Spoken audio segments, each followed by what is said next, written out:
I thought I'd take a trip this weekend, and whenever I'm preparing a trip, I always listen to the weather forecast first. For Saturday, southwest winds 20 to 25 knots, seas 3 to 5 feet. A chance of showers and patchy fog early, then a chance of showers likely in the afternoon.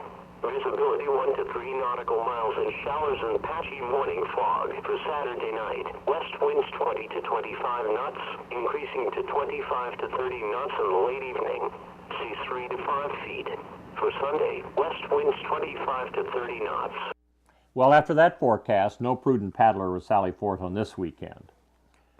Let's assume that we hear a forecast that's a bit more benign. Let's say it's a typical summer forecast in which we hear that there are going to be light winds in the morning with winds building to 10 knots in the afternoon, seas running 1 to 2 feet all day long.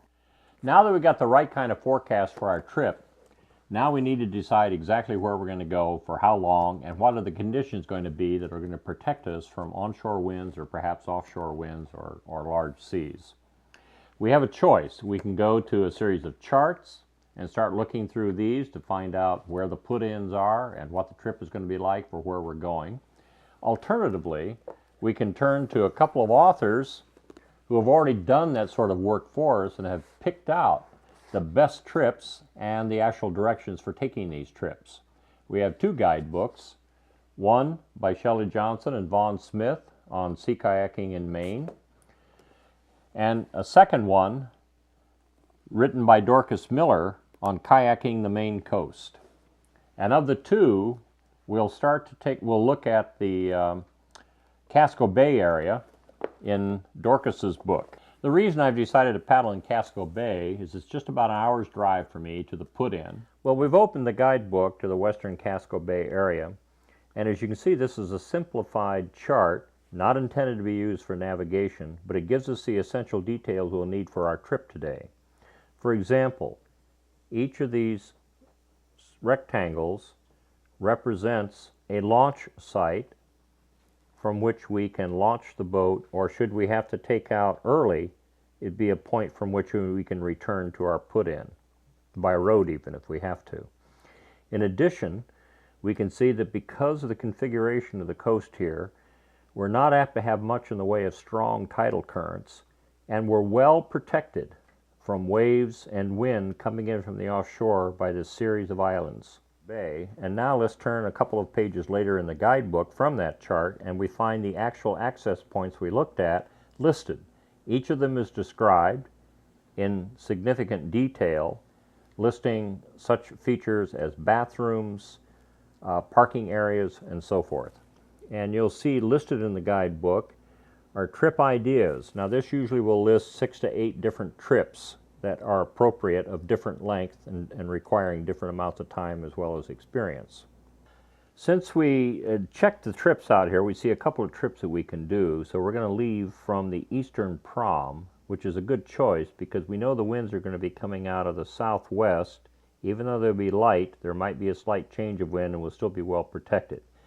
But one trip we could do, a fairly short one, is from the Eastern Prom out around Fort Gorges and back. That's a round trip of 2.5 miles, very short trip.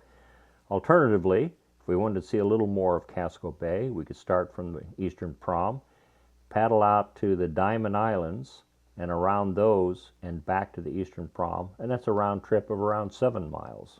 One of the other good things about a guidebook is for the trips that we just looked at, you'll see that there are some safety considerations such as strong currents and specific caution areas such as boat channels. For example, in western Casco Bay, probably one of the greatest hazards for us will be the boat traffic. We've decided on a couple of trips now. The next consideration is how long are these trips going to take? Remember, it takes time to take a boat off a car, get it all set up, all your gear loaded, down to the water and ready to go.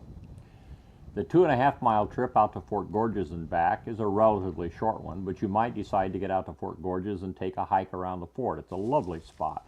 You might run into a slight headwind or even a stronger tidal current than you had anticipated. So if you're only going to be paddling at 2 knots, you might find that that 2.5 mile round trip actually takes you 3 hours to complete. For the Great Diamond trip, A longer trip, you've got more considerations again. You probably should make sure you have plenty of water and take along your lunch with you.